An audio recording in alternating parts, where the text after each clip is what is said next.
पूर्व रेलवे के retired rail कर्मियों ने पेंशनर एसोसिएशन के द्वारा रविवार को साहिबगंज रेलवे स्टेशन के समीप मेंस यूनियन शाखा एक में तीसरा द्विवर्षीय वार्षिक सम्मेलन किया। इसकी अध्यक्षता नरसिंह शाह ने की, जिसमें 2025-28 के लिए संगठन में नए कार्यकारिणी समिति का गठन किया गया। संगठन सचिव आरबी सिंह ने बताया कि सेवानिवृत्त रेल कर्मियों को 65 वर्ष की आयु में 5%, 70 वर्ष की आयु में 10%, 75 वर्ष की आयु में 15% अतिरिक्त पेंशन का भुगतान करने की है। सभी रेलवे पेंशनरों को मेडिकल इलाज के लिए प्राइवेट अस्पताल में जोड़ने की बात कही गई। सभी सीनियर सिटीजन को रेलवे में रिटायर्ड पद देने की बात की गई। साथ ही कम से कम 50,000 रुपए का पेंशन दिया जाए। सभी विधवाओं को विधवा पास बिना शर्त मुहैया कराया जाए। इस मौके पर कई सारे सेवानिवृत्त रेलकर्मी मौजूद थे। ये हमारा वार्षिक अधिवेशन जो होता था ना, ये अभी द्विवार्षिक त्रिवार्षिक में परिवर्तन हो गया है। ये भारत पेंशनर समाज की तरफ से ही आदेश हुआ है कि जो अब 2 वर्ष में होता था वो अब 3 वर्ष में होगा। तो हम लोग को अब जो 2 वर्ष में करते थे, नेक्स्ट ईयर से हम लोग अब इसको 3 वर्ष में करेंगे। वैसे मूल समस्याएं क्या मूल है? समस्या है कि जो हमारा मेन जो पेंशन होता है, वो पेंशन में से मूल समस्या है कि जब 60 से 65 वर्ष उम्र हो जाएगा, 65 वर्ष के इधर उम्र, देखना है। हाँ, 65 वर्ष की उम्र में 5% हमारा अतिरिक्त पेंशन होना चाहिए।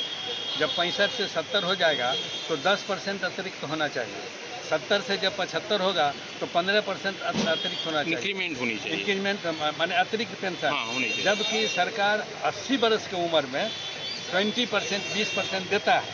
तो 20% देता है जब वो 80 वर्ष हो जाता है तब। हमारा डिमांड है जो 80 वर्ष तो बहुत कम वहाँ पहुँच पाते हैं, इसीलिए उसका जो अतिरिक्त पेंशन का जो बेनिफिट होना चाहिए वो 65 से लेकर करके 80 के बीच में 5, 10, 15 को बराबर भाग कर दिया जाए और 80 में हम लोग 80 पर पहुंच जाएंगे। ये हमारा मूल डिमांड है और ये सरकार मान भी लिया है।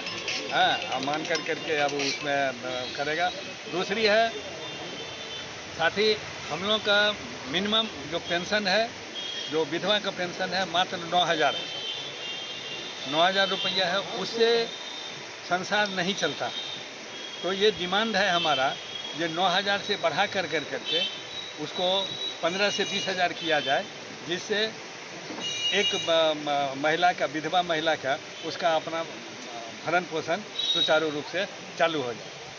तीसरा डिमांड है, जो पेंशन अदालत लगता है साल में, हमारा पेंशन अदालत लगता है, उसमें सिर्फ साल में ही हम एक दफ़े उस अदालत में जाते हैं और केस करके जो भी केस होता है निपटारा होता है। लेकिन हमारा डिमांड है जो वो साल में 2 या 3 दफ़े वो अदालत लगाया जाए, जिससे जो हमारा पेंशन जो गड़बड़ी रहे वो साल में जो एक दफ़े होता है वो 3 दफ़े में करके हमारा समस्या का समाधान हो जाए। ये हमारा सरकार से निवेदन है।